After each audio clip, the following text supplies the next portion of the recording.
Un excellent sabbat à tout le monde. Nous approchons avec joie des belles fêtes de Dieu du printemps.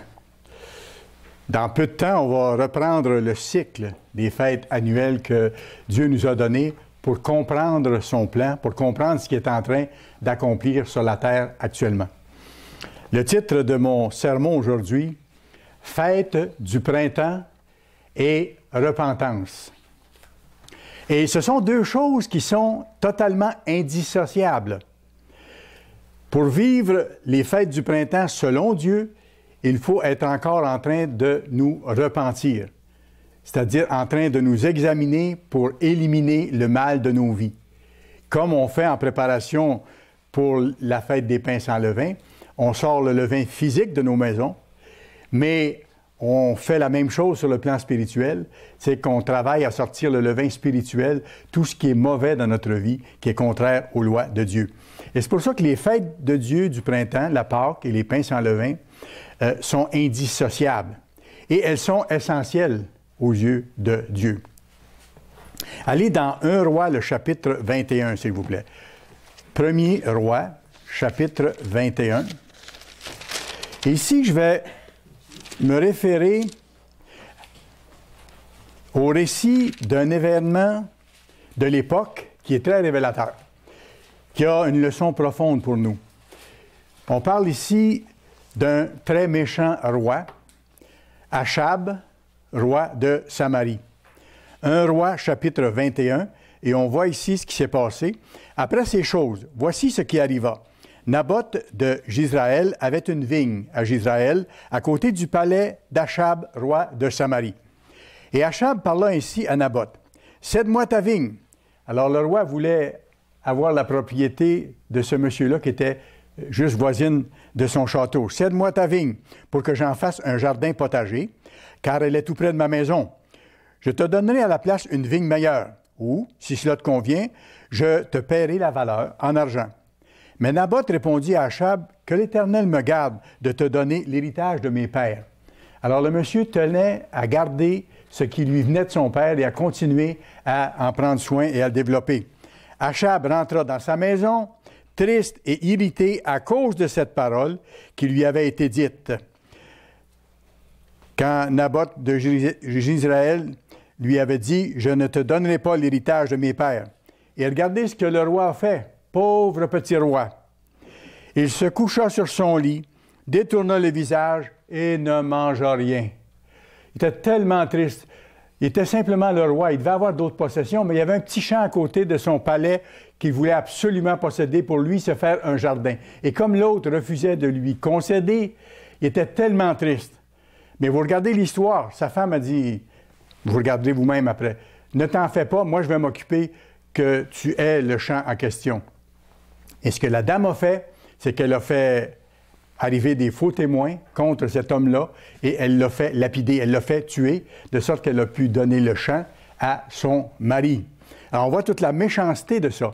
Et à cause de ça, Dieu a prononcé une sentence de mort sur Achab. Regardez le verset 17 à 19.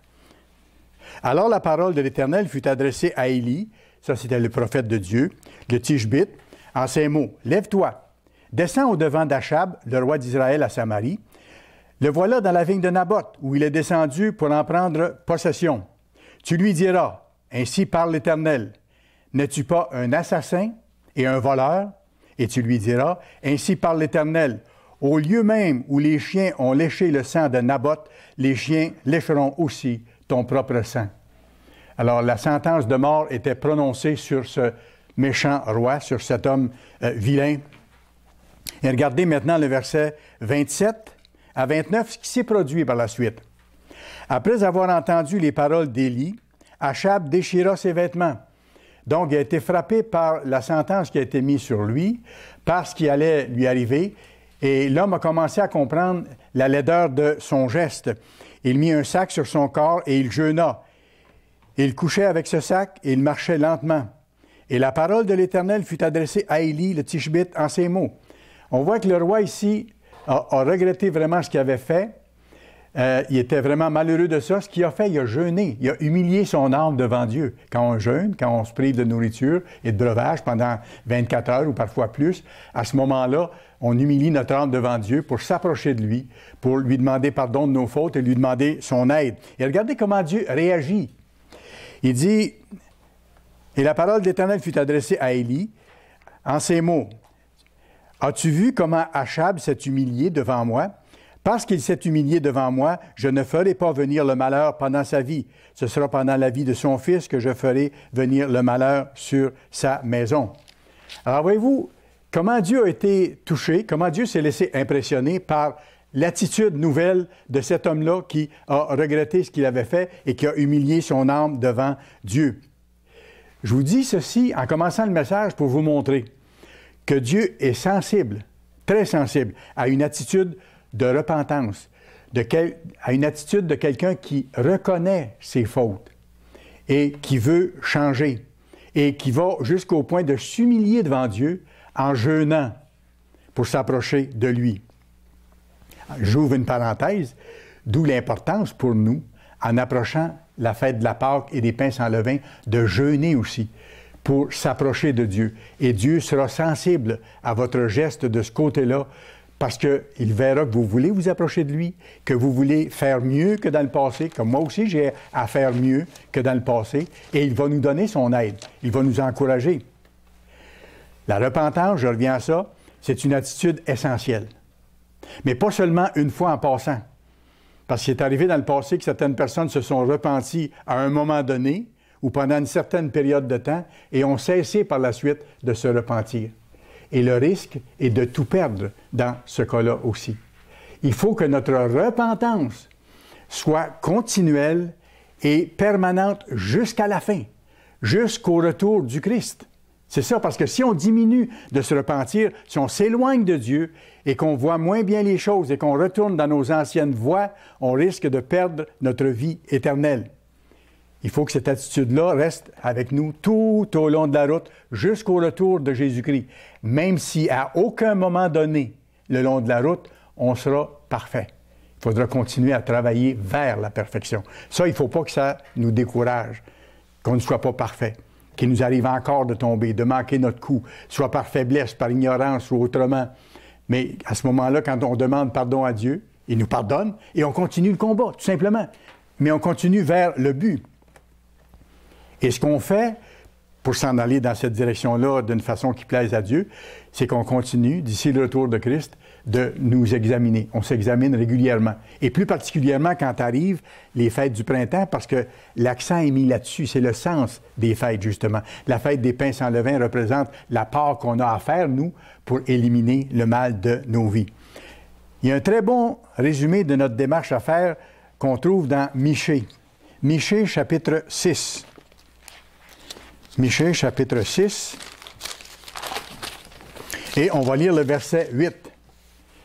C'est un très bon résumé de ce que Dieu attend de ceux qui l'appellent. Dieu n'appelle pas tout le monde maintenant, seulement un tout petit troupeau. Et ceux qui l'appellent ont la responsabilité de répondre. Il dit, on t'a fait connaître aux hommes ce qui est bien. Et c'est vrai, quand Dieu nous appelle, il nous montre quelles sont ses lois. Et on reste surpris parfois de découvrir quelles sont ses lois. Parce que souvent, on ne les a pas appris, ou on ne les a pas compris, ou on ne les mettait pas en pratique de toute façon. Et il dit, on t'a fait connaître aux hommes ce qui est bien. Et à ceux que Dieu appelle, Dieu révèle ses lois. On t'a fait connaître aux hommes ce qui est bien. Et ce que l'Éternel demande de toi, maintenant il précise, c'est que tu pratiques la justice.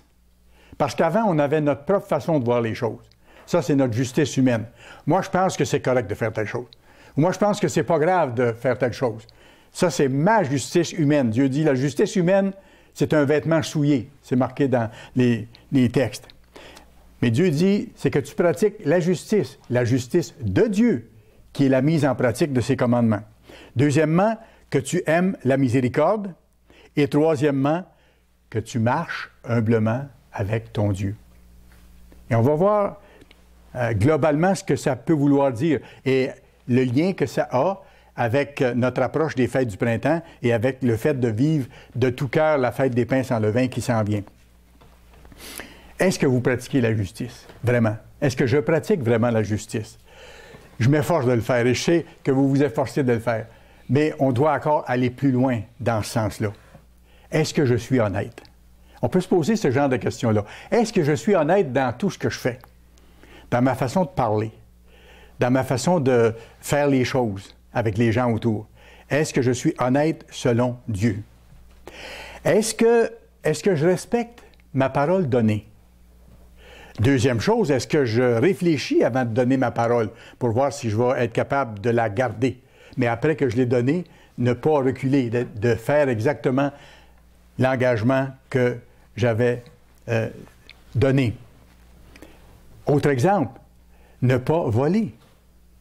Rien. Ne pas voler de bien à personne d'autre. Ne pas voler sur mon rapport d'impôt. On vient de faire nos rapports d'impôt. Être honnête dans nos rapports d'impôt, ne pas voler l'argent qui revient à l'État. La Bible nous dit de respecter l'autorité et de payer les impôts. Le Christ en a parlé même dans ces termes-là. Rendez à Dieu la dîme qui lui revient et à César, c'est-à-dire au gouvernement humain, les montants d'argent qui doivent être donnés là-bas. Donc, ne pas voler. Ne pas voler non plus la réputation de personne par des propos négatifs envers des gens. M. Appartient avait souvent l'occasion de nous dire « Si vous n'avez rien de bon à dire de quelqu'un, ne parlez pas. » Si on pense à cette règle-là, puis qu'on l'applique, vous allez voir, on va dire pas mal moins de choses des gens autour de nous. Si on se limite à dire des choses bonnes des personnes, tout simplement. Dans le fond, c'est la loi de donner plutôt que de prendre. De donner, de souligner les qualités de quelqu'un plutôt que ses défauts ou ainsi de suite. Et plutôt que de prendre de l'argent ou des choses qui ne nous appartiennent pas, de donner, d'être plus généreux envers les autres, envers l'Église, envers l'œuvre et ainsi de suite. Allez dans Jacques chapitre 1. Jacques chapitre 1. Il y a énormément dans la Bible concernant la façon de célébrer la fête des pains sans levain et la façon de plaire à Dieu, de pratiquer sa justice. Jacques 1, versets 22 à 27. Mettez en pratique la parole. On a vu tantôt dans Michée, il dit « Je vous ai révélé mes voies ». Mettez en pratique la parole et ne vous bornez pas à l'écouter. Certaines personnes ont l'impression de bien faire parce qu'ils connaissent la loi de Dieu. La connaître ne suffit pas. Ça ne donne absolument rien si je ne la mets pas en pratique. Il dit, ne vous bornez pas à l'écouter en vous trompant vous-même par de faux raisonnements. Et on sait que le cœur humain est tortueux par-dessus tout et c'est facile pour nous, êtres humains, de trouver des moyens détournés de faire les choses à notre façon. Car si quelqu'un écoute la parole et ne la met pas en pratique, il est semblable à un homme qui regarde dans un miroir son visage naturel et qui, après s'être regardé, s'en va et oublie aussitôt comme il était. J'avais une saleté sur le visage, je me suis vu dans le miroir, je l'ai laissé là, je suis parti ailleurs. Mais celui qui aura plongé les regards dans la loi parfaite, la loi de liberté, et qui aura persévéré, n'étant pas un auditeur oublieux, mais se mettant à l'œuvre, celui-là sera heureux dans son activité. Et regardez Jacques 2, verset 17. Il en est ainsi de la foi. Si elle n'a pas les œuvres, elle est morte en elle-même. Voyez-vous, il ne suffit pas de croire en Dieu, il ne suffit pas de croire Dieu, il ne suffit pas de connaître ses lois, mais pour que ma foi soit vivante et active, il faut qu'elle ait des œuvres, il faut que j'agisse selon ces lois-là. Alors, pratiquer la justice, je l'ai résumé en gros, c'est ça. Aimer la miséricorde maintenant. Est-ce que j'ai de la miséricorde pour les autres? Les gens qui me font des choses. Est-ce que je suis patient pour ceux qui parfois peuvent m'irriter? Et c'est automatique. Je suis certain que moi, j'irrite d'autres personnes par ma façon de faire à l'occasion, même sans vouloir. Alors, est-ce que quand les autres agissent comme ça envers moi et que je me sens pas bien, est-ce que je me contrôle et que je laisse passer les choses? Est-ce que j'ai de la patience, de la miséricorde envers les autres? Est-ce qu'on a cette sorte de considération-là? Je vais plus loin. Quand Dieu a dit, comme deuxième point dans Michée, exercer la miséricorde, est-ce que je pardonne aux autres qui me font du tort ou qui m'offensent? Est-ce que je suis capable de pardonner? Est-ce que j'ai pardonné? Est-ce que j'ai pardonné à des gens qui m'ont fait énormément de tort ou de mal il y a longtemps dans le passé? Ou si je traîne encore dans mon bagage intérieur la misère de l'amertume ou d'en vouloir à quelqu'un, à ce moment-là, je suis doublement victime. Non seulement je l'ai été dans le passé, mais si je n'apprends pas à pardonner comme Dieu me dit de pardonner, je ne sors pas de cette misère-là, je l'amène avec moi et je continue d'en souffrir. C'est pour ça que Dieu veut nous libérer et qu'il nous dit, vous qui avez tous péché, pour être pardonnés, vous devez d'abord pardonner à ceux qui vous ont fait du mal. Et après, moi, je vais vous pardonner tout ce que vous avez fait dans votre vie passée. Et si vous vous trompez encore et que vous continuez de vous repentir, je vais vous pardonner encore. Ça va ensemble, mais c'est une libération extraordinaire que de pardonner à ceux qui nous ont fait des choses et d'être capable de vraiment, vraiment tourner la page. Pas parce qu'il ne restera pas de cicatrices. La mémoire ne s'efface pas totalement, mais ça va devenir de moins en moins douloureux si vous avez vraiment pardonné. Et si vous n'êtes pas capable de pardonner, moi je connais quelqu'un qui peut vous aider. Il s'appelle Dieu. Il s'appelle Dieu et je l'ai vu à plusieurs reprises dans le passé de la part de gens qui avaient subi des choses atroces et qui, avec l'aide de Dieu, dans le temps, ont réussi finalement à pardonner puis à sentir cette libération-là puis à commencer une vie nouvelle.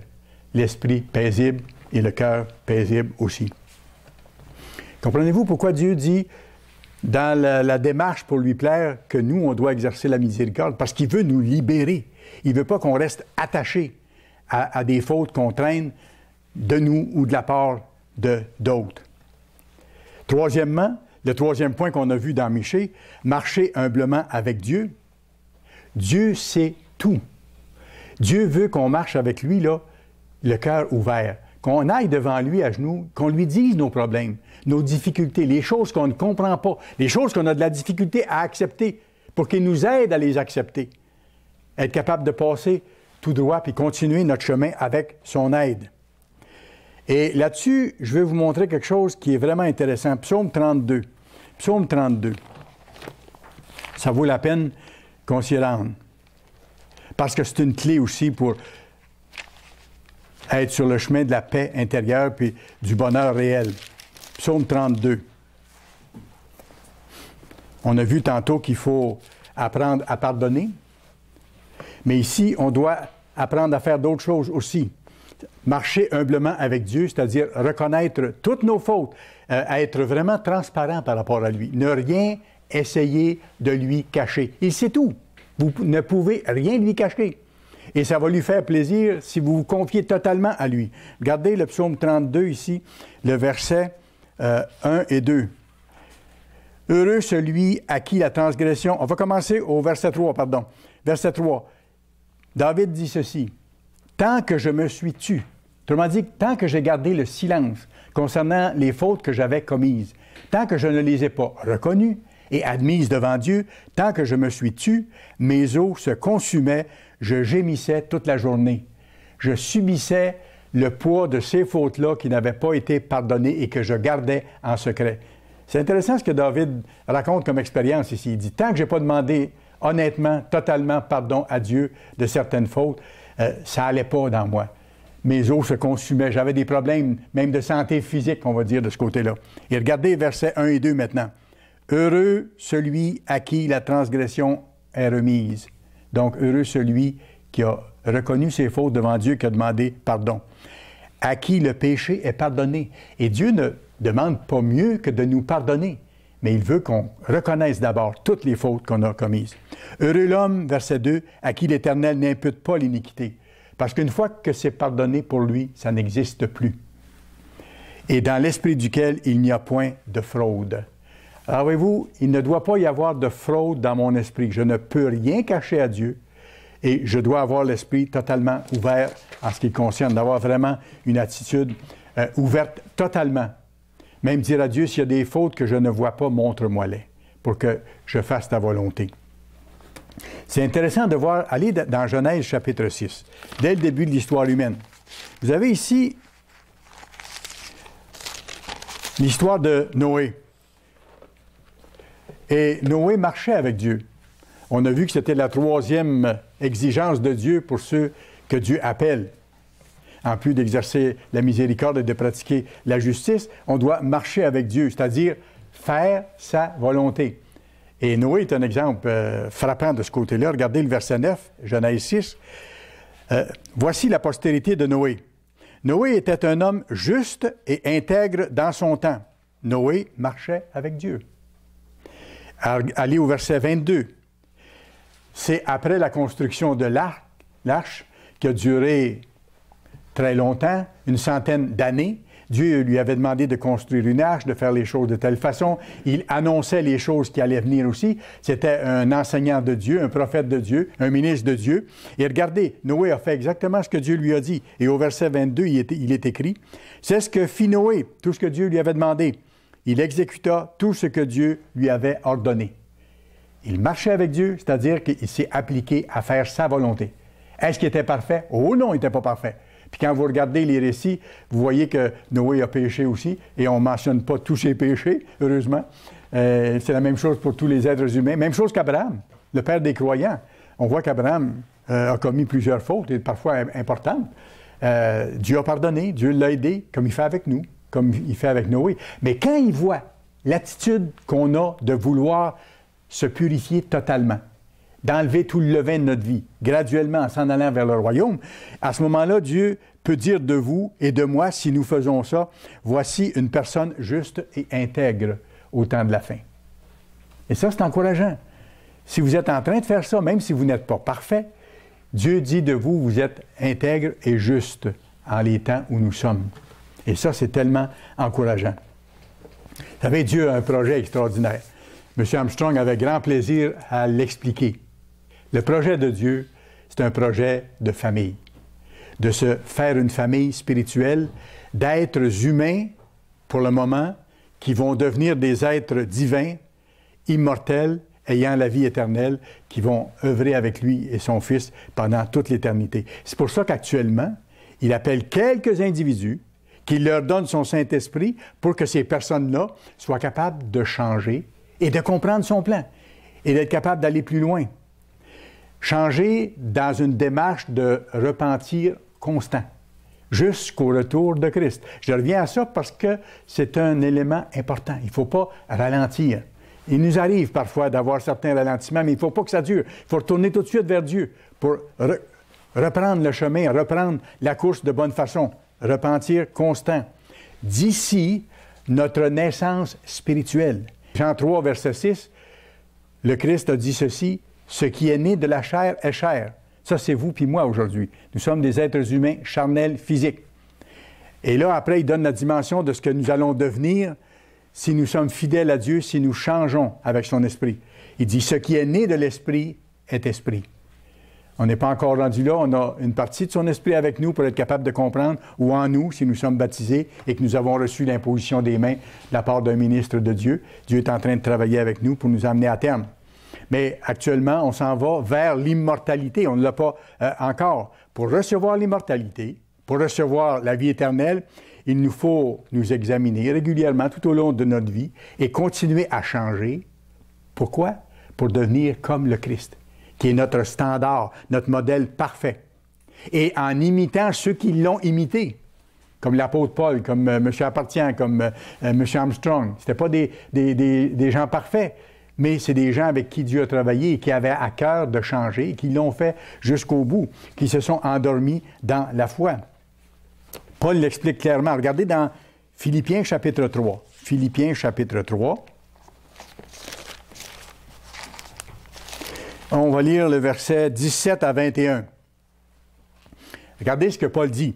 « Soyez tous mes imitateurs, frères, et portez les regards sur ceux qui marchent selon le modèle que vous avez reçu en nous. » Voyez-vous, il faut avoir des modèles. Et ces modèles-là, on les trouve dans les serviteurs de Dieu, dont la vie est décrite dans la parole. Et ces modèles-là, on les trouve chez les vieux serviteurs de Dieu qui sont là, qui nous enseignent dans l'Église et qui sont fidèles. C'est eux qu'on doit imiter, comme Paul dit. Et Paul dit ailleurs, « Soyez mes imitateurs, comme je suis l'imitateur de Christ. » Il y a une seule façon de faire les choses. Et nous devons avoir cette même façon-là, nous, pour devenir comme le Christ. Car, verset 18, il en est plusieurs qui marchent en ennemis de la croix. Et voyez-vous, même parmi ceux qui ont été appelés dans le passé, certains se sont mis à marcher en ennemis de la croix. Ils avaient connu, mais ils se sont mis à marcher en ennemis de la croix de Christ. Je vous en ai souvent parlé et j'en parle maintenant encore en pleurant. Paul était attristé profondément de voir ces gens-là qui avaient perdu leur route. Leur fin sera la perdition. Ils ont pour Dieu leur ventre, ils mettent leur gloire dans ce qui fait leur honte. Et certains sont retournés exactement dans les choses mondaines, de transgression où ils vivaient avant. Ils ne pensent qu'aux choses de la terre. Et regardez le verset 20. Mais nous sommes citoyens des cieux. Notre citoyenneté, ce n'est pas une citoyenneté canadienne, française, martiniquaise, africaine ou quoi que ce soit. C'est une citoyenneté céleste. Parce que nous appartenons à la famille divine. C'est ça notre citoyenneté. Mais nous sommes citoyens des cieux. D'où nous attendons aussi comme sauveur, parce qu'on attend son retour, le Seigneur Jésus-Christ, qui transformera le corps de notre humiliation, notre corps physique, limité, qui a des douleurs, qui vieillit, qui transformera le corps de notre humiliation en le rendant semblable au corps de sa gloire. Pourquoi il dit ça? Parce qu'on deviendra des êtres spirituels, composés entièrement d'esprit, par le pouvoir qu'il a de s'assujettir toutes choses. Un autre petit moyen, maintenant, de s'examiner, pas seulement au moment des fêtes du printemps, mais dans toutes sortes de circonstances qu'on vit régulièrement, c'est de se poser une question. Lorsqu'on arrive devant certaines circonstances, ou qu'on a une décision à prendre, ou qu'on a une croisée de chemin, ou qu'on a à réagir devant quelque chose qui nous est offert ou présenté rapidement. M. Meredith nous a donné une clé importante, je trouve. Et je m'en suis toujours rappelé. En préparant le message aujourd'hui, ça m'est revenu. M. Meredith disait, quand vous arrivez dans une situation comme ça, demandez-vous toujours, que ferait le Christ s'il était à ma place? Si le Christ était à ma place dans mes circonstances, dans ma situation, lui, qui est le Dieu parfait, qui n'a jamais transgressé les lois, qu'est-ce qu'il déciderait? Comment il réagirait devant la personne qui est devant moi? Qu'est-ce qu'il ferait? Et ça m'aide à faire les choses de bonne façon. Et encore là, ça peut nous aider. J'avais vu cet exemple-là aussi. Si certaines personnes ont tendance, par exemple, à regarder des choses qu'ils ne devraient pas regarder, soit Internet ou la télévision, le genre de film, le genre de situation de sexualité perverse ou le genre de violence ou quoi que ce soit, dites-vous une chose. Et M. Meredith nous lançait la même question. Si le Christ était assis avec vous, sur le divan où vous êtes, est-ce que vous regarderiez la même chose? Déjà, ça répond à votre question, là. Et ça peut nous aider à savoir la réponse à plusieurs choses puis à faire les bons choix. Est-ce que vous êtes proche de Dieu? Est-ce que je suis proche de Dieu? Est-ce que je m'approche de lui chaque jour? Si je ne le fais pas, je ne sais pas si vous réalisez, mais je transgresse des lois. Parce que Dieu n'est pas en premier dans ma vie. Dieu n'est pas le seul et il n'est pas le premier dans ma vie. Et le premier commandement, il dit bien, tu n'auras pas d'autre Dieu devant ma face. Alors, j'ai d'autres choses de plus importantes que lui. Je ne prie pas, je n'étudie pas, ou très peu. Si c'est le cas, c'est que j'ai un autre Dieu à la place du vrai Dieu. Et je suis en danger de m'éloigner et de faiblir spirituellement. Si jamais c'était votre cas, revenez, dépêchez-vous, le temps se fait court, les jours sont mauvais. C'est le temps de s'approcher de Dieu et non pas de s'éloigner de lui. S'approcher de lui, c'est lui parler chaque jour, en prière. Une bonne période assez longue chaque jour. De préférence le matin en commençant, alors qu'on a l'esprit tranquille et que notre journée n'est pas entreprise. Et à d'autres moments de la journée, lorsqu'on peut prendre quelques instants. Et aussi chaque jour, par l'étude de sa parole, au moment qui nous convient. Et par la réflexion aussi, en réfléchissant à ce qu'on a lu, ce qu'on appelle la méditation. Ça, c'est la façon de s'approcher de Dieu. Chaque jour, là. Et assez régulièrement, le plus régulièrement qu'on peut, jeûner. On a vu tantôt, par l'exemple que je vous ai donné, comment Dieu est sensible à ceux qui vont jusqu'à jeûner pour le supplier, de leur donner de faire sa volonté et d'accomplir son œuvre pour terminer le travail d'ici la fin. Dieu répond toujours. C'est marqué dans Jacques 4, verset 8. « Approchez-vous de Dieu et il s'approchera de vous. Voyez-vous, si vous faites la démarche de lui demander son aide pour faire sa volonté, Dieu va vous répondre. Soyez assurés de ça. Dieu est fidèle, toujours. Il y a un exemple frappant dans le livre de Daniel à ce sujet-là. Daniel, chapitre 9. Daniel, chapitre 9, on va lire le verset 1 à 5. Dieu est sensible à l'attitude de quelqu'un qui se repent, qui demande à Dieu l'aide pour faire sa volonté. Daniel 9, versets 1 à 5.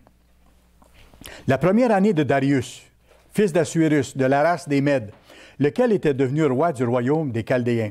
La première année de son règne, moi, Daniel, je vis dans les livres qu'il devait s'écouler 70 ans pour les ruines de Jérusalem, à cette époque-là, d'après le nombre des années dont l'Éternel avait parlé à Jérémie le prophète. Donc, Daniel lisait les livres du prophète Jérémie, les mêmes livres qu'on a aujourd'hui, nous. Je tournai ma face vers le Seigneur Dieu, afin de recourir à la prière, voyez-vous, et aux supplications, pas des prières faites du bout des lèvres, mais en insistant, en jeûnant et en prenant le sac et la cendre. Je prie l'Éternel, mon Dieu, et je lui fis cette confession. Seigneur Dieu, grand et redoutable, toi qui gardes ton alliance et qui fais miséricorde à ceux qui t'aiment et qui observent les commandements. Et là, ensuite, il fait sa demande. Et il a eu sa réponse. Vous pourrez lire le reste du contexte. Dieu lui a répondu de façon éclatante après ça, parce qu'il y a un ange qui est allé le voir et qui lui a révélé les choses qu'il avait besoin de comprendre à ce moment-là. Maintenant, je m'arrête ici. Qu'est-ce qui s'est passé dans ce petit événement ici? Qu'est-ce que Daniel a fait? Daniel a, étudié la parole de Dieu. Il a lu dans Jérémie. Il étudiait la parole, comme on doit faire nous chaque jour. Deuxièmement, qu'est-ce qu'il a fait? Il a prié Dieu. Il a parlé à Dieu, et pas du bout des lèvres, mais avec supplication, comme il dit là. Et donc, il a réfléchi à ces choses-là, il a médité à ce qu'il avait lu, et il a présenté sa méditation devant Dieu en prière, une prière persistante et une prière de supplication. Et en plus, il a jeûné. Je viens de vous expliquer avant comment on peut s'approcher de Dieu pour s'assurer que lui s'approche de nous. Daniel a fait exactement ça. Et on le voit étape par étape ici, dans ce passage-là. Et je reviens sur le verset 5, par contre. Nous avons péché. Daniel dit à Dieu, nous avons péché. Nous avons commis l'iniquité. Nous avons été méchants et rebelles. Nous nous sommes détournés de tes commandements et de tes ordonnances. Nous n'avons pas écouté tes serviteurs, les prophètes. Qu'est-ce que Daniel fait ici? C'est que Daniel reconnaît les fautes de la nation et ses fautes à lui. Et ça, c'est une autre étape que nous devons faire. On ne doit pas se taire par rapport aux fautes qu'on a commises, mais les reconnaître devant Dieu. Maintenant, je vous pose une question qu'un évangéliste a déjà posée à l'approche des fêtes du printemps comme ça, qui m'avait surpris sur le coup, mais il ne faut pas que ça nous surprenne parce que parfois certaines personnes s'affaiblissent et perdent de vue les choses qu'elles doivent faire. Et la question, je vous la pose aujourd'hui à vous, individuellement, c'est à vous de répondre intérieurement. Est-ce que récemment, vous avez reconnu des fautes face à Dieu? Est-ce que vous avez récemment reconnu des fautes face à Dieu? En allant sur vos genoux, en spécifiant à Dieu les erreurs que vous aviez commises ou les faiblesses que vous avez eues, en lui expliquant ce que vous aviez fait et en lui demandant de vous laver de ces fautes-là. Est-ce que vous l'avez fait récemment? Si vous ne l'avez pas fait récemment, moi je vous dis, attention, c'est une lumière rouge, c'est une lumière d'urgence. Si vous ne l'avez pas fait et si vous ne le faites pas régulièrement, parce qu'on pêche régulièrement, on a besoin de demander à Dieu à tous les jours de nous pardonner les fautes qu'on a faites et qu'on se rend compte, et même de lui demander pardon des fautes qu'on ne s'est pas rendu compte, qu'on a sûrement faites au cours de la journée. Mais si on ne le fait plus, qu'on ne voit plus l'importance de ça, qu'est-ce qui arrive? C'est qu'on est en train de subir ce qu'on appelle l'aveuglement spirituel. On ne voit plus. On n'a plus la bonne vision des choses, comme ceux de Laodicée. C'est le problème de l'Église de Laodicée qui va devoir passer par la grande détresse. Le Christ dit à ces gens-là, vous êtes aveugles et nus. Vous ne voyez plus vos fautes. Vous pensez que parce que vous avez la connaissance, que tout est réglé pour vous, et vous ne changez pas suffisamment, et vous n'avez pas à cœur et de vraiment changer et de faire sa volonté. C'est pour ça qu'il dit un petit peu plus loin dans Apocalypse 3, à ceux de Laodicée, « Aie donc du zèle et repens-toi. » Avoir du zèle dans le repentir, voyez-vous? « Aie donc du zèle et repens-toi. » Ça ne veut pas dire de se repentir du bout des lèvres, mais un regret profond et un désir de changer. Un autre point d'examen que je me pose à moi-même et que je vous pose pour qu'on prépare les fêtes de façon agréable à Dieu et qu'on avance vraiment. Est-ce que j'ai déterminé, est-ce que j'ai vraiment décidé de façon bien arrêtée de faire chaque jour ce qu'il faut, quelles que soient les circonstances et quels que soient les risques? Quelles que soient les circonstances et quels que soient les risques. Vous pourrez aller voir dans Daniel 6 et le verset 10, vous retrouvez Daniel dans cette circonstance où ça a été défendu à quiconque de prier quelqu'un d'autre que le roi Nebuchadnezzar. Tout de suite, Daniel a continué d'aller dans sa chambre et prier Dieu à genoux 3 fois par jour, comme il mentionnait là, avec les conséquences qu'il a été jeté dans la fosse aux lions. Vous connaissez l'histoire. Alors, quels que soient les risques, est-ce que j'ai déterminé d'avance de faire chaque jour ce que je dois faire? Vous savez, je ne vous apprendrai rien, je ne connais pas encore toutes mes fautes. Je ne les connais pas encore, toutes mes fautes. Peut-être que vous en connaissez plus sur mes fautes, des choses que j'ai à changer que moi j'ai à changer. Peut-être ma femme pourrait dire que certaines choses je devrais changer plus. Vous savez, quelqu'un qui est proche de nous, il voit nos petits défauts, il voit nos travers, il voit nos faiblesses. Et c'est la réalité des choses. Je n'ai pas fini, et vous non plus. C'est pour ça qu'il faut continuer, d'être constant, de demander à Dieu de nous montrer. Mais c'est fascinant de voir comment Dieu est un Père tendre et aimant. Il ne nous donne pas de connaître nos fautes d'un seul coup, pour ne pas nous décourager, pour nous aider à aller plus loin. Mais si j'ai à cœur de pratiquer sa justice, je lui demande de me montrer mes fautes et de m'aider à m'en sortir. David dit dans Psaume 19, verset 13, « Qui connaît ses égarements? » C'est vrai. Est-ce que je connais vraiment tous mes égarements? Non, je ne les connais pas tous. C'est pour ça que je peux demander à Dieu de me les faire connaître et de me pardonner. De nous montrer nos fautes afin qu'on progresse, qu'on avance vers la perfection dans la purification. Je vais plus loin, je pose d'autres questions pour nous préparer pour la fête des pains sans levain et la Pâque. Est-ce que vous êtes enseignable? Vous allez dire oui, oui. Moi, je peux être porté à dire la même chose, mais est-ce que vous êtes vraiment enseignable? Quand on vient à l'Église et qu'on commence à s'intéresser aux choses, on est enseignable, on veut apprendre. Et plus qu'on met ces choses-là en pratique, plus que Dieu nous révèle des choses.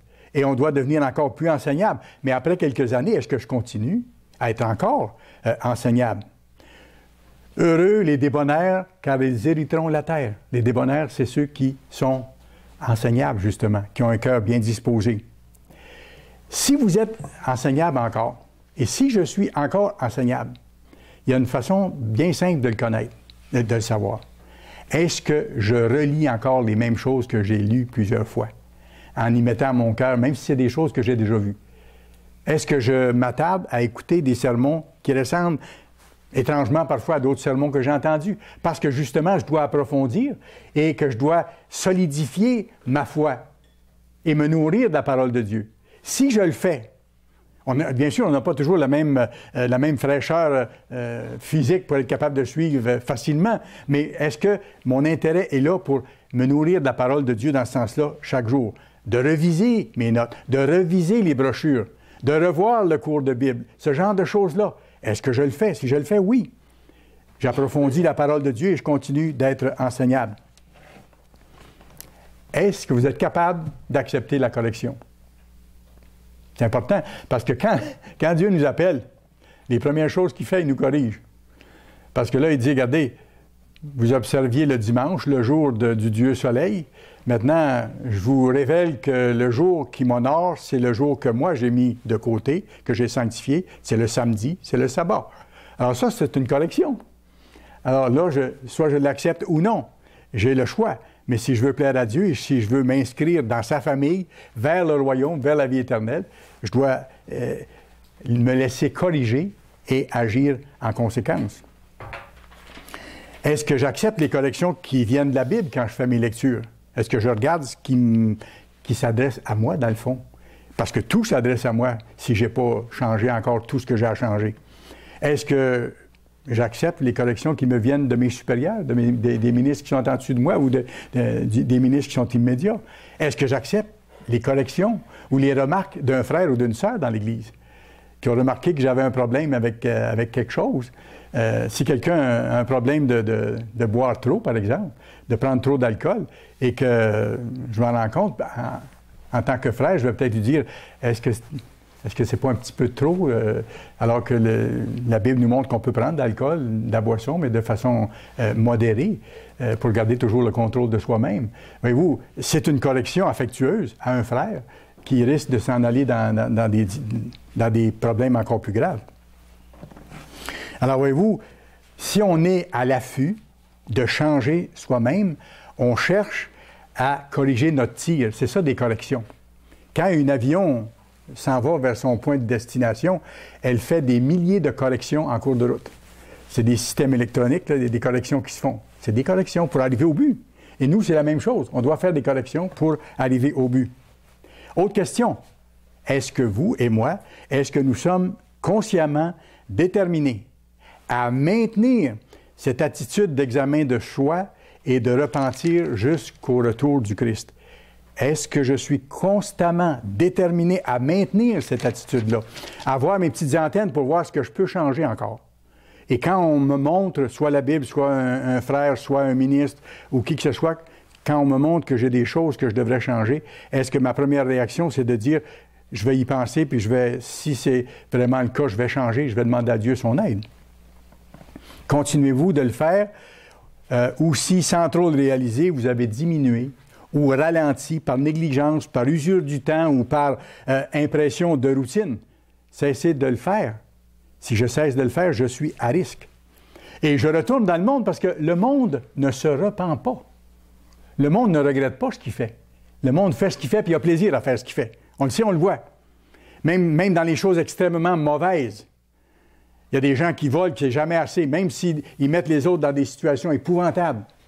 Il y a des gens qui massacrent d'autres gens qui sont fiers de le faire. Vous le voyez dans les bulletins de nouvelles. Les gens ne se repentent pas. Absolument pas. Et les religions du monde ne prêchent pas non plus qu'il faut changer. Ils ne prêchent pas le repentir. Sinon, certaines peut-être du bout des lèvres. Mais trouverez-moi une religion qui va dire aux gens, vous devez changer telle chose, telle chose, telle chose, changer l'ensemble de vos comportements pour les aligner sur les voies divines. Absolument pas. Il y a une toute petite Église qui le fait, les serviteurs de Dieu, l'Église du Dieu vivant. Parce que c'est notre responsabilité de préparer un peuple pour Dieu qui va servir l'humanité, qui va aider l'humanité. C'est la base. Le repentir, c'est la base.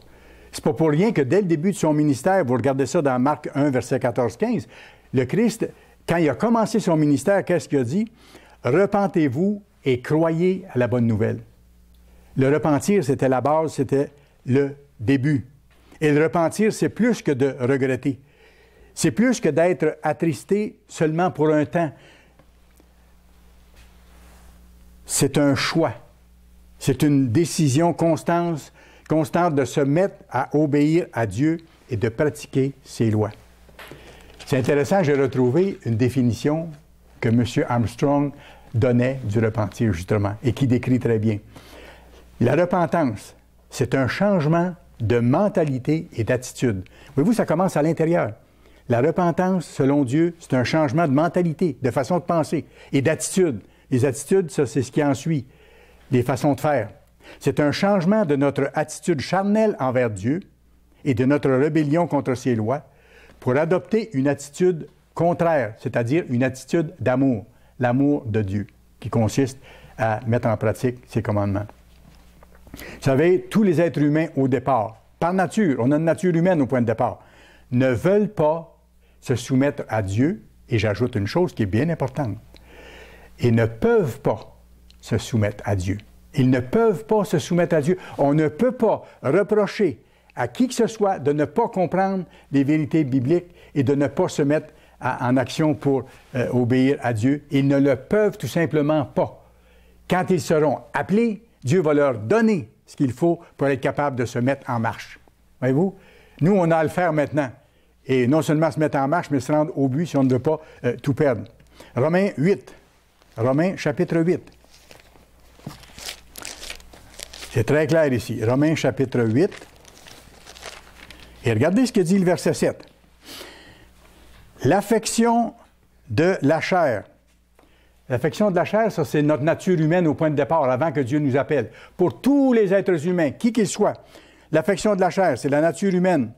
C'est l'amour pour nous-mêmes. Et c'est l'amour du monde. Aimer être aimé par les autres autour et faire ce que les autres font pour ne pas être critiqué. L'affection de la chair, donc la nature humaine, elle est inimitié contre Dieu.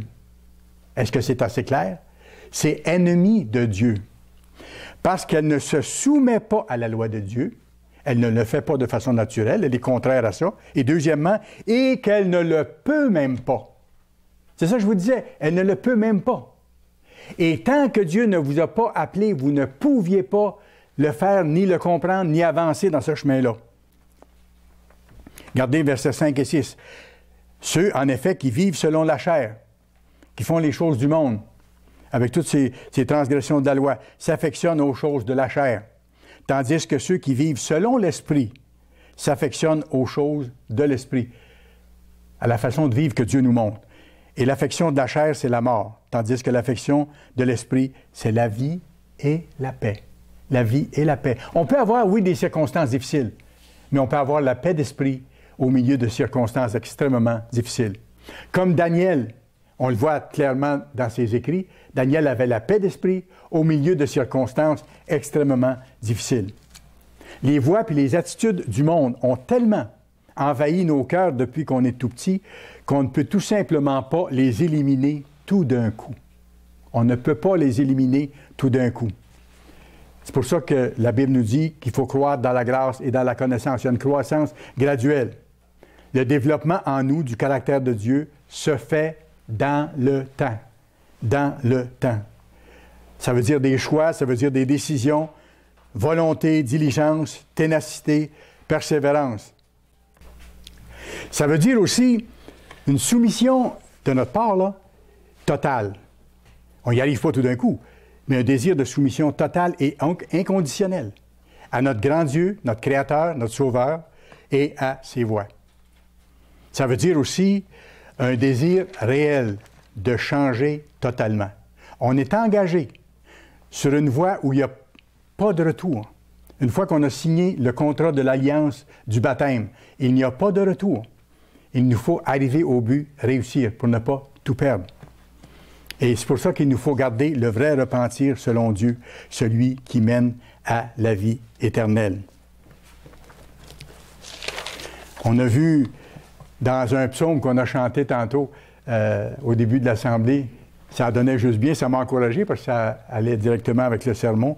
Ésaïe 66, verset 2, Dieu dit sur qui il porte les regards, à qui il porte son attention particulière pour les aider. Voici sur qui je porterai mes regards, sur celui qui souffre et qui a l'esprit abattu, sur celui qui craint ma parole. Voyez-vous, la personne qui souffre de voir tout le mal qu'elle a fait, qui s'en repent, qui demande pardon, qui craint sa parole, qui veut faire sa volonté, elle souffre de ça, elle a l'esprit abattu, comme Lot avait quand il se tourmentait chaque jour à cause de tout le mal qu'il voyait autour, comme nous voyons de plus en plus, parce que nous sommes dans Sodome et Gomorrhe au temps de la fin, et on demande à Dieu que son règne vienne au plus tôt, ça va ensemble. Dieu porte ses regards sur ceux-là, sur vous et sur moi. Si on persiste de souffrir, de ne pas avoir tout changé encore, mais qu'on demande son aide pour y arriver, et qu'on souffre de voir la souffrance autour de nous à cause des péchés de l'humanité.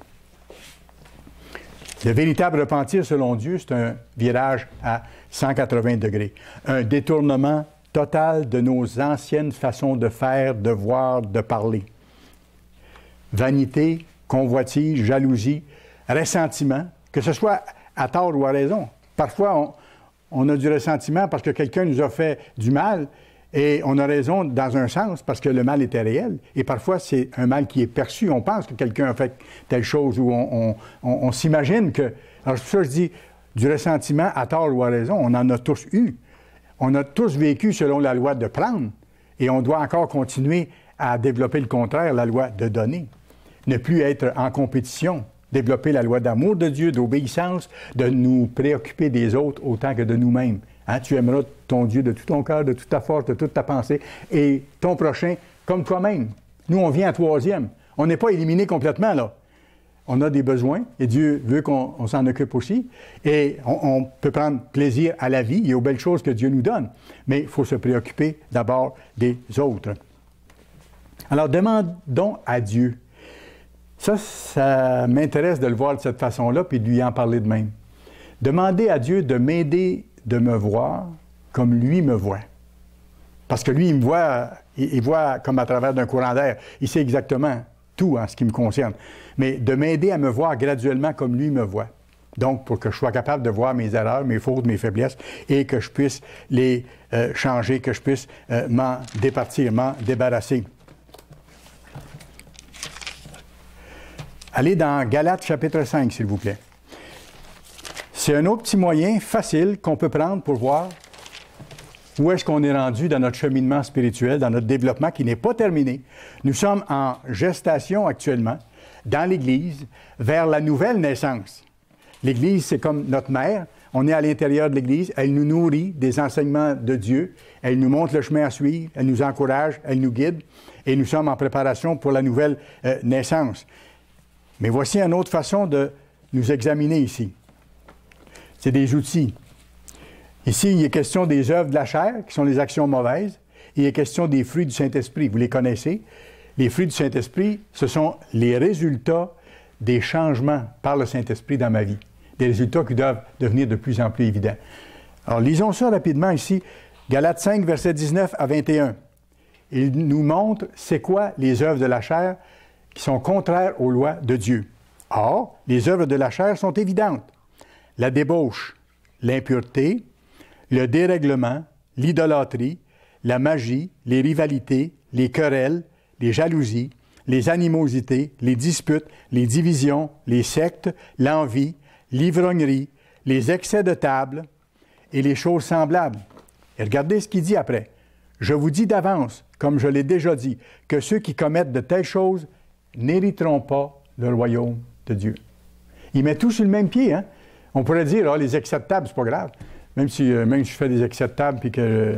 non, c'est sur le même pied que les autres. Il dit, faites attention au temple du Saint-Esprit. Ça va dans la même foulée, si vous voulez. Alors, lisez ces choses-là. Moi, je vais les revoir aussi dans mon examen pour les pains sans levain. Lisez ces choses-là et demandez-vous dans quelle mesure est-ce que ces choses-là sont encore présentes dans ma vie? Est-ce que j'ai encore des disputes? Est-ce que j'ai encore des querelles? Est-ce que je prends trop d'alcool? Est-ce que je fais des excès de table? Est-ce que j'ai un faux Dieu devant mes yeux? Si je n'étudie plus la parole, si je ne le prie presque plus, si je ne vois pas en quoi je dois changer, j'ai un faux Dieu devant moi à ce moment-là. Alors, dans quelle mesure est-ce que ces choses-là sont encore présentes dans ma vie? C'est une façon facile pour s'examiner. Autre façon pour s'examiner, mais du côté positif. Allez juste un peu plus loin. Là, on voit les fruits de l'esprit, c'est-à-dire, comme j'ai mentionné tantôt, ce sont les résultats des changements dans nos vies grâce au Saint-Esprit. C'est ça qu'ils appellent les fruits de l'esprit, du Saint-Esprit. Versets 22 à 25. C'est l'amour. Est-ce que j'ai plus d'amour qu'avant? Envers les autres, envers Dieu d'abord, envers les autres. Est-ce que j'ai de la joie? Est-ce que j'ai plus de joie qu'avant? Ou si je suis plus souvent maussade ou négatif?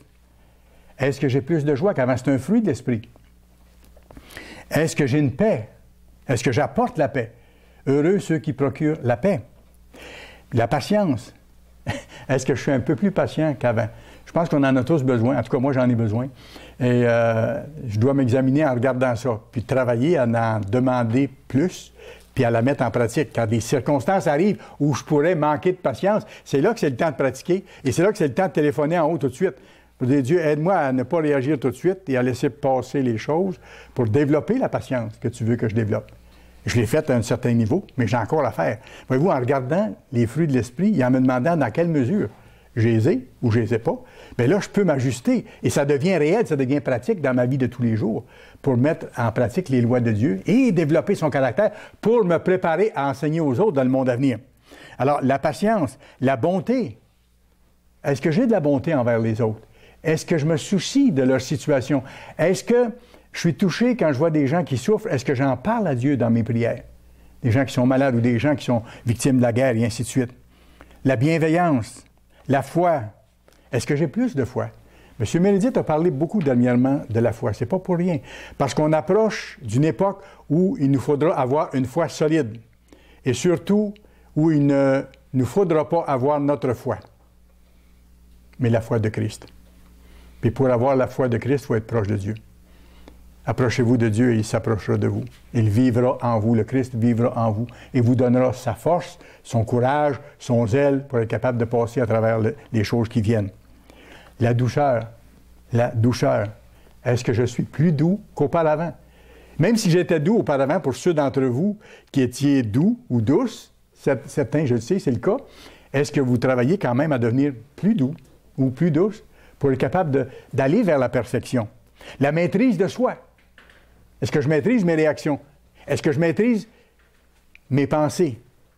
Et pour maîtriser mes pensées, est-ce que je maîtrise ce qui entre dans mes yeux et dans mes oreilles? Ou si je regarde n'importe quoi, à la télévision, Internet, les romans savons, toutes ces choses-là, où tout le monde se tue allègrement, viole allègrement, vole allègrement. Est-ce que je laisse entrer ça dans mes yeux, dans mes oreilles? Si je laisse entrer ça, qu'est-ce qu'il y a dans mon esprit ensuite? Ce qui est entré par mes yeux et par mes oreilles, tout simplement. Et je suis aux prises avec ça. Est-ce que j'ai la maîtrise de moi suffisamment, ou si je dois m'appliquer davantage et même couper la source de ces choses-là qui viennent en moi pour être capable d'avoir vraiment la victoire? Et pas juste de végéter en attendant que, je ne sais pas quoi, mais en attendant que la grande détresse vienne et que je doive passer à travers ces tests-là pour montrer à Dieu que je veux lui appartenir. La loi n'est pas contre ces choses. Ceux qui sont à Jésus-Christ ont crucifié leur chair, c'est-à-dire qu'ils ont fait des efforts pour arracher de leur vie les choses qui leur plaisaient, mais qui étaient contraires aux lois de Dieu, qui ont crucifié leur chair avec ses passions et ses désirs. Si nous vivons par l'Esprit, marchons aussi selon l'Esprit. C'est ça. Comme Dieu veut que nous marchions. C'est formidable. Il faut se poser honnêtement la question, est-ce que j'ai ces fruits-là? De quelle façon je peux les avoir davantage? Demandons à Dieu pardon pour les manquements qu'on a eus, j'en ai eu, pour les faiblesses qu'on a eues, les erreurs qu'on a commises, les fautes qu'on a commises, et continuons de nous purifier par la force du Christ en nous. On va en parler à la Pâque. Dans la cérémonie de la Pâque, le Christ a dit, « Sans moi, vous ne pouvez rien faire. Sans moi, vous ne pouvez rien faire. » Voyez-vous vers qui on doit se tourner pour avoir la force d'être capable de vaincre nos faiblesses, de porter du fruit du Saint-Esprit et de plaire à Dieu? Maintenant, je conclus par un verset qui est tellement encourageant et qui nous démontre encore là la démarche qu'on doit faire pour s'examiner, continuer de s'examiner, continuer de se repentir et de vivre les fêtes du printemps cette année de façon particulière. Allez à Hébreux, chapitre 4, pour que ces fêtes-là non seulement nous rapprochent de Dieu, mais nous fortifient considérablement pour qu'on traverse l'année qui vient avec succès. Hébreux 4, versets 14 à 16. Ainsi, puisque nous avons un grand souverain sacrificateur qui a traversé les cieux, il était en même temps le sacrifice et il est notre souverain sacrificateur. Il a traversé les cieux, il est retourné au trône de son Père, il est là maintenant. Jésus, le Fils de Dieu, demeurons fermes dans la foi que nous professons. Car nous n'avons pas un souverain sacrificateur qui ne puisse pas compatir à nos faiblesses. S'il y en a un qui comprend nos faiblesses, nos misères, nos erreurs, nos fautes, nos manquements, même s'il n'a jamais péché, c'est lui, parce qu'il a vécu dans la chair humaine. Il a affronté ces choses-là et il a vaincu Satan, il a vaincu le monde de Satan, il a vaincu la nature humaine. Car nous n'avons pas un souverain sacrificateur qui ne puisse compatir à nos faiblesses. Au contraire, il a été tenté comme nous en toutes choses, sans commettre de péché. Approchons-nous donc avec assurance. Et on peut s'approcher avec assurance de son trône quand on se repent, quand on continue à désirer changer totalement pour devenir exactement comme lui. Approchons-nous donc avec assurance du trône de la grâce. Pourquoi? Afin d'obtenir miséricorde, parce qu'on a encore besoin d'être pardonné par Dieu, parce qu'on n'est pas encore parfait, on a péché, afin d'obtenir miséricorde et de trouver grâce pour être secourus dans nos besoins, pour qu'il nous soutienne jusqu'à la fin, jusqu'au jour de la victoire. Préparons-nous aux belles fêtes du printemps avec joie. Préparons-nous aux fêtes du printemps avec beaucoup de reconnaissance, encore plus de reconnaissance qu'avant, à cause de ce que Dieu fait pour nous, à cause de ce qu'il fait en nous, de ce qu'il nous promet comme aide. Et soyons déterminés plus que jamais à nous purifier, à marcher humblement avec notre grand Dieu.